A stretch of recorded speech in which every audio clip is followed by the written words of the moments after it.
करी भजन पूजन। म्हणून तुमचा शेवट जर गोड करायचं असेल ना तर तुम्हाला भगवंताचा आश्रय करावा लागेल मायबाप। बघा शेवट तुम्ही कुठलंही कार्य करा कोणतंही, पण ते देवाला धरून जर असेल ना तर ते गोड झाल्याशिवाय राहत नाही। म्हणतात ना चर्म हाड, ज्यावेळी बघा मांस सुद्धा गोड झालं, मांस चर्म हाड, मांस कसं गोड झालं लक्षात घ्या।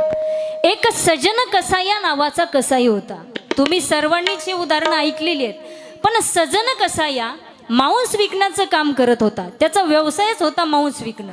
मला सांगा मांस विकणं वाईट आहे का चांगलं आहे हो? हा वाईट आहे का नाही? परंतु तो मांस विकायचा, रोज सकाळी उठलं की चंद्रभागेचं स्नान करायचा, भगवंताचं दर्शन घ्यायचा, गळ्यामध्ये 2-2 तुळशीच्या माळा होत्या आणि मुखामध्ये सतत देवाचं नाव असायचं, श्री विठ्ठल श्री विठ्ठल, आणि त्याचा तो व्यवसाय चालू असायचा। एवढी भक्ती होती, एवढी भक्ती होती की साक्षात ते पंढरपूरचं परब्रह्म त्या सजन कसयाला मांस विकू लागलं। म्हणजे मांस गोड झालं की नाही?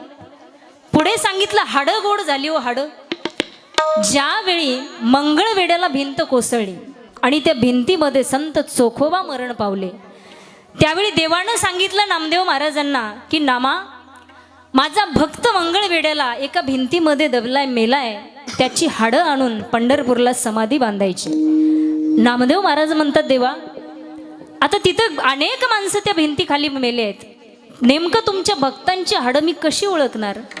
देवानं सांगितलं नामा सोपं आहे, ज्या हाडातून विठ्ठल विठ्ठल नावाचा ध्वनी येईल ना ती हाडं माझ्या चोखोबाची आहेत।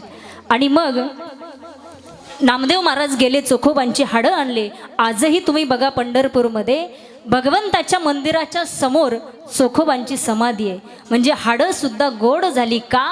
भगवंताचा आश्रय घेतला म्हणून।